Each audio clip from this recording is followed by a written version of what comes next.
Shalom, selamat bertemu dan selamat beribadah. Saya ucapkan sekali lagi kepada semua jemaat Tuhan di dalam nama Tuhan Yesus Kristus yang mengikuti ibadah secara atas talian pada hari ini. Sebelum kita mendengar firman Tuhan, mari kita berdoa bersama-sama. Bapa dalam syurga, kami datang pada Tuhan dan kami mau mengucap syukur Bapa. Kami berterima kasih kepadamu Tuhan untuk kebaikan-Mu, untuk kasih-Mu dalam hidup kami. Terima kasih untuk segala sesuatu yang Tuhan telah lakukan, kerjakan dalam hidup kami sepanjang hari-hari yang telah kami lalui. Pagi ini Tuhan, kami mau belajar sekali lagi kebenaran akan firman-Mu. Urapilah dan pakailah hamba-Mu ini, supaya firman Tuhan yang disampaikan itu akan diterima dan memberkati semua jemaat Tuhan yang mendengarnya. Terpujilah Engkau Bapa, di dalam nama Yesus kami berdoa dan mengucap syukur. Amin. Jemaat yang saya kasihi di dalam nama Tuhan kita Yesus Kristus, bermula pada minggu ini dan 3 minggu berturut-turut, saya akan berkhotbah tentang visi gereja kita.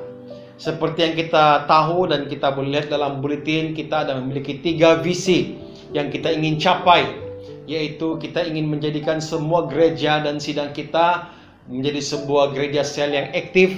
Kita ingin menjadikan pujian penyembahan kita hidup dan bersemangat, dan kita ingin mengadakan pemuridan untuk setiap generasi di seluruh paroki kita. 3 visi ini saudara yang menjadi sasaran kita, yang menjadi goal kita sepanjang tahun ini, dan saya percaya juga mungkin akan berlanjutan untuk beberapa tahun ke depan ini.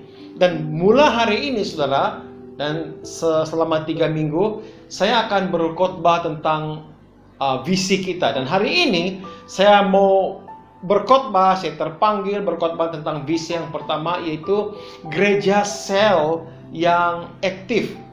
Kita ingin menjadikan gereja kita ini, paroki kita ini menjadi sebuah gereja sel yang aktif. Di mana-mana saja, yang ada di sidang-sidang kah, yang ada di gereja kah, di setiap kampung, di setiap pelosok, doa saya bahkan harapan saya agar di mana ada jemaat berada, di situ ada kelompok sel. Dan ini kita harus doakan supaya ini menjadi satu kenyataan dan kita dapat realisasikan di dalam paroki kita. Karena saya yakin, percaya saudara yang saya kasih, pada waktu gereja kita berubah menjadi sebuah gereja sel yang aktif, pasti ada penjangkauan, pasti ada penginjilan, pasti ada jiwa-jiwa baru yang akan diselamatkan. Nah, untuk hari ini saudara, saya mengambil satu tema, gereja sel yang aktif. Bagaimana kita ingin mencari dasar Alkitabiah tentang sebuah gereja sel yang aktif. Saya ingin membacakan firman Tuhan dalam Kisah Para Rasul pasal 2 ayat 46 hingga ayat ke-47. Kisah Rasul pasal yang kedua ayat 46 hingga 47. Firman Tuhan berkata seperti ini, 2 ayat saja. Dengan bertekun dan dengan sehati mereka berkumpul tiap-tiap hari dalam bait Allah. Mereka memecahkan roti di rumah masing-masing secara bergilir dan makan bersama-sama dengan gembira dan dengan tulus hati, sambil memuji Allah. Mereka disukai semua orang, dan tiap-tiap hari Tuhan menambah jumlah mereka dengan orang yang diselamatkan.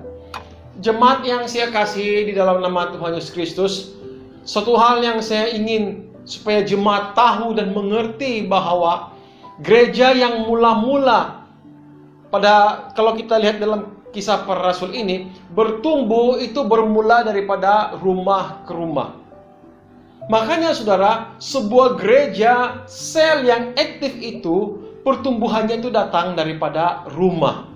Dan pada hari ini saudara, saya ingin menyampaikan ada 3 contoh atau 3 kriteria sebuah gereja sel yang aktif, yang secara pribadi saya rindukan agar semua jemaat, bahkan para pemimpin sel, para warden, para staff, para pemimpin-pemimpin awam jemaat kita, saya merindukan kalau kita semua ini dapat melakukan ini. Dan saya percaya kalau kita melakukan ini, gereja kita pasti akan mengalami perubahan dan pertumbuhan yang luar biasa. Amin, saudara. Amin, saudara. Nah, yang pertama, saudara, kita harus tahu bahwa sebuah gereja sel yang aktif itu, dia mengadakan perhimpunan di gereja dan juga di rumah. Sekarang ini ada ramai jemaat yang berkata seperti ini, saudara. Saya datang ke gereja tetapi saya tidak mengikuti kelompok sel. Bahkan ada orang yang sebaliknya. Saya mengikuti kelompok sel tetapi saya tidak datang ke gereja. Mungkin kalau alasannya sakit, tidak boleh berjalan ke gereja, mungkin itu kita boleh terima. Tapi bagaimana dengan orang yang sehat? Bagaimana orang yang sebenarnya memiliki segala sesuatu sehat tubuh badan, tetapi tidak mengikuti salah satunya? Dan saya mau katakan di sini, saudara, gereja sel yang aktif adalah gereja yang mengadakan perhimpunan di gereja dan juga perhimpunan di rumah. Kalau kita baca petikan tadi dalam ayat 46s, firman Tuhan berkata, dengan bertekun dan dengan sehati mereka berkumpul tiap-tiap hari dalam bait Allah. Mereka memecahkan roti di rumah masing-masing. Nah, perhatikan baik-baik, saudara. Firman Tuhan berkata bahwa mereka berkumpul tiap-tiap hari di bait Allah. Tapi pada masa yang sama mereka juga memecahkan roti di rumah mereka masing-masing. Berarti, saudara, sebuah gereja sel yang aktif sepertinya, kalau saya mau katakan, itu seperti duit shilling. Di sebelahnya itu perhimpunan di gereja, dan di sebelahnya itu perhimpunan dalam kelompok sel. Kita tidak boleh lepas, kita tidak boleh mengabaikan salah satunya. Karena gereja mula-mula mengamalkannya. Gereja mula-mula mempraktikannya, saudara. Mereka mengadakan perhimpunan di bait Allah, tapi pada masa yang sama mereka juga mengadakan perhimpunan di rumah masing-masing. Ada kelompok sel. Saudara yang saya kasihi, ibadah di gereja itu adalah sebuah perayaan. Kita berkumpul bersama-sama, kita memuji, kita menyembah, kita bertemu antara satu dengan yang lain. Itu merupakan sebuah perayaan kebaktian, perayaan. Tidak semestinya perayaan itu sebuah kebaktian Christmas atau Jumat Agung ataupun sebuah KKR yang besar-besar. Tidak, saudara. Perayaan itu harus kita rayakan di gereja kita pada setiap pertemuan hari Minggu. Makanya saya mendorong jemaat Tuhan yang tidak ada masalah kesehatan, mari kita berhimpun di gereja. Tapi pada masa yang sama juga, ibadah dalam sel itu harus ada. Karena ibadah dalam sel itu merupakan satu ibadah di mana semua jemaat Tuhan akan mengalami peneguhan dan akan mengalami pemuridan. Maka jangan kita berpikir hanya ibadah di gereja saja penting atau ibadah dalam kelompok sel saja penting. No, saudara. Kedua-duanya harus berlangsung. Karena ini dasar Alkitabiah. Firman Tuhan berkata dalam Ibrani pasal 10 ayat yang ke-25 berkata seperti ini. Janganlah kamu menjauhkan diri dari pertemuan-pertemuan ibadah kita seperti dibiasakan oleh beberapa orang. Tetapi marilah kita saling menasihati dan semakin giat melakukannya menjelang hari Tuhan yang mendekat. Saudara, penulis ini berkata bahwa jangan kita menjauhkan diri dari pertemuan-pertemuan ibadah. Pertemuan-pertemuan ibadah itu, saudara, tidak semestinya di gereja. Itu boleh berlangsung di rumah kita, di dalam sebuah kelompok sel. Dan Alkitab mencatat bahwa menegaskan kepada kita, mari kita melakukannya dengan giat, semakin aktif menjelang hari Tuhan. Kita tidak tahu bila Tuhan datang, kita tidak tahu bila Yesus datang kali kedua. Tapi mari kita semakin giat melakukan. Ingat, saudara, yang pertama ini, sebuah gereja sel yang aktif adalah gereja yang ada perhimpunan di rumah dan perhimpunan di gereja juga. Itu yang pertama. Yang kedua, saudara, sebuah gereja sel yang aktif itu diikat dalam satu ikatan kekeluargaan. Ini luar biasa, saudara. Sebuah gereja itu sungguh pun berlainan bangsa, berlainan suku, berlainan warna kulit. Tetapi sebuah gereja sel yang aktif anggota-anggotanya diikat dalam sebuah ikatan kekeluargaan, di dalam sebuah persekutuan yang erat. Sama ada itu berlaku di gereja maupun berlaku di rumah, di dalam sebuah kelompok sel. Ayat ke-46b dan 47e saya baca, firman Tuhan berkata seperti ini. Secara bergilir-gilir mereka makan bersama-sama dengan gembira dan dengan tulus hati, sambil memuji Allah. Nah, saudara yang saya kasih, firman Tuhan berkata secara bergilir-gilir. Maksudnya apa, saudara? Bila mereka melakukan tugas mereka secara bergilir-gilir di rumah maupun di gereja, maksudnya semua orang akan ambil peranan. Setiap anggota itu ada peranannya, ada tugasnya. Perkataan bergilir-gilir itu bukan dilakukan oleh satu orang, tapi dilakukan oleh orang-orang yang berbeza, dan dilakukan itu dengan satu semangat ikatan kekeluargaan, saudara. Makanya jangan kita pernah remehkan pelayanan kelompok sel. Kemudian dikatakan lagi, mereka dengan gembira dan dengan tulus hati.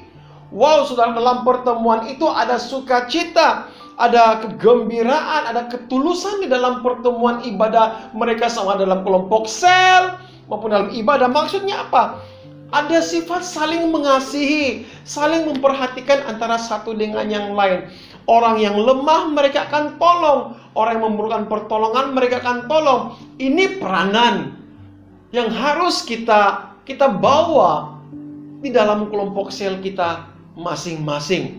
Dan saya mendorong untuk semua ketua sel, mari saudara, kita mengambil peranan ini, kita ambil tugas ini, kita wujudkan satu situasi, satu suasana dalam sel itu saling mengasihi.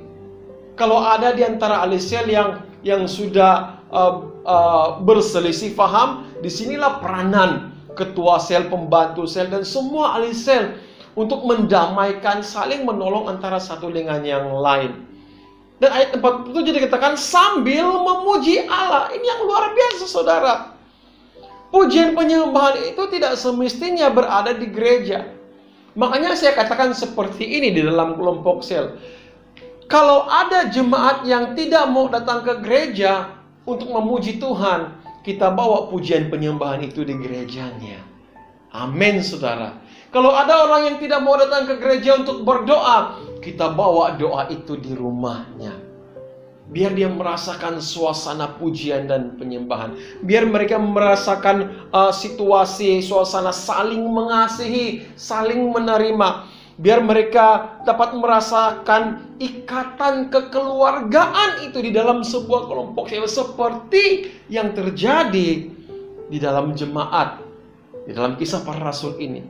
Saya mau baca petikan firman Tuhan dalam 1 Korintus pasal 12 ayat 25 hingga 26. Berkata seperti ini, ayat 25, supaya jangan terjadi perpecahan dalam tubuh, tetapi supaya anggota-anggota yang berbeda itu saling memperhatikan. Karena itu jika satu anggota menderita, semua anggota turut menderita. Jika satu anggota dihormati, semua anggota turut bersukacita. Jemaat yang Tuhan, inilah sebuah ikatan kekeluargaan. Alkitab berkata, jangan ada perpecahan, tetapi mari kita saling memperhatikan. Seperti yang saya katakan tadi, sebuah ikatan kekeluargaan di dalam kelompok sel. Makanya pemimpin sel jangan ada yang berat sebelah, tapi dengan jujur, tulus, dan ikhlas menjaga ahli sel, domba-dombanya. Alkitab berkata kalau ada seorang yang menderita, semuanya akan menderita. Kalau ada seorang yang dihormati, semuanya bersukacita, saudara. Inilah ikatan kekeluargaan. Inilah gereja sel yang aktif. Yang ketiga, saudara, dan yang terakhir, sebuah gereja sel yang aktif itu, kita percaya itu merupakan sebuah gereja yang bertumbuh, saudara. Gereja akan bertumbuh apabila gereja itu berubah menjadi sebuah gereja sel yang aktif. Dan ini saya yakin, ini saya percaya, saudara. Petikan firman Tuhan dalam ayat 47b.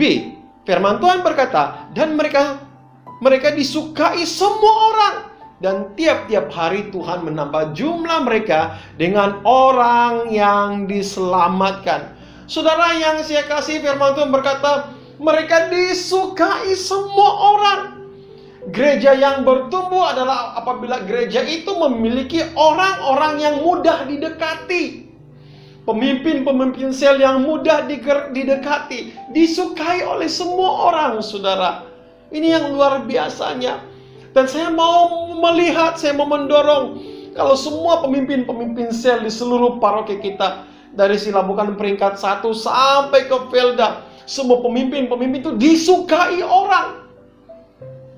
Disukai bukan karena statusnya, tapi disukai karena mereka memiliki hati yang sungguh-sungguh ingin melihat pekerjaan Tuhan, pertumbuhan terjadi di dalam kelompok sel. Nah, maka saya mendorong saudara, mari kita menjadikan kelompok sel ini sebuah kesaksian yang baik di mata orang. Kelompok sel yang bertumbuh adalah kelompok sel yang memelihara kesaksian kehidupan mereka.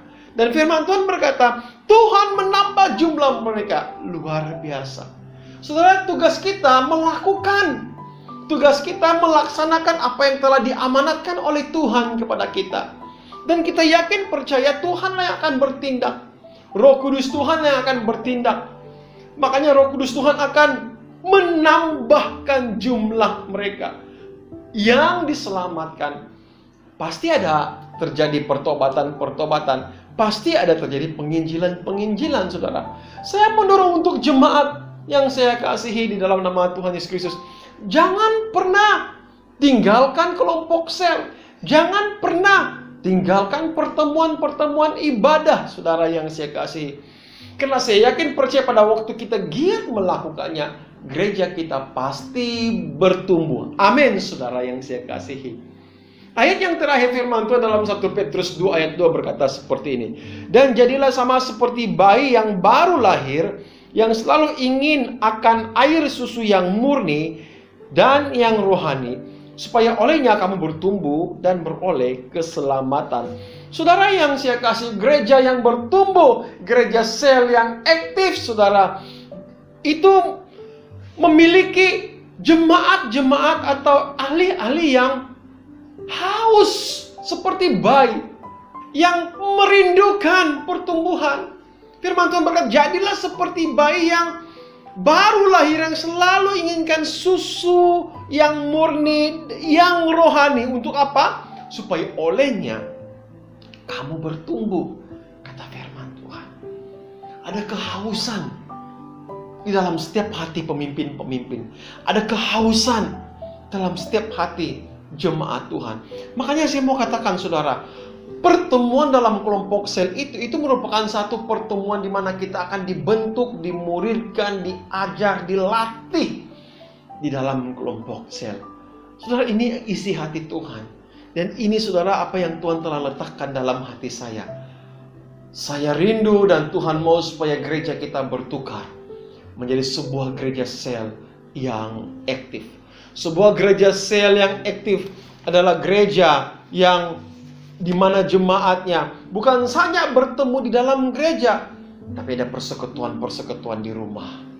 Sebuah gereja sel yang aktif merupakan sebuah gereja di mana jemaatnya diikat dalam satu ikatan kekeluargaan di dalam pertemuan-pertemuan ibadah. Mereka akan melayani secara bergilir-gilir, ada peranan mereka. Mereka memuji Tuhan, menyembah Tuhan dengan sukacita. Dan sebuah gereja sel yang aktif itu pasti akan mengalami sebuah pertumbuhan. Gereja itu pasti bertumbuh. Karena apa? Karena Tuhan lah yang menambahkan jumlah mereka. Dan saya mendorong untuk semua jemaat, para pemimpin-pemimpin sel secara khusus, para warden, para staf, pemimpin-pemimpin awam, yang selama ini mungkin kamu mengabaikan kelompok sel. Mari, tahun ini kita tangkap visi daripada Tuhan. Kita letakkan beban dan hati kita ke atas jemaat kita, saudara.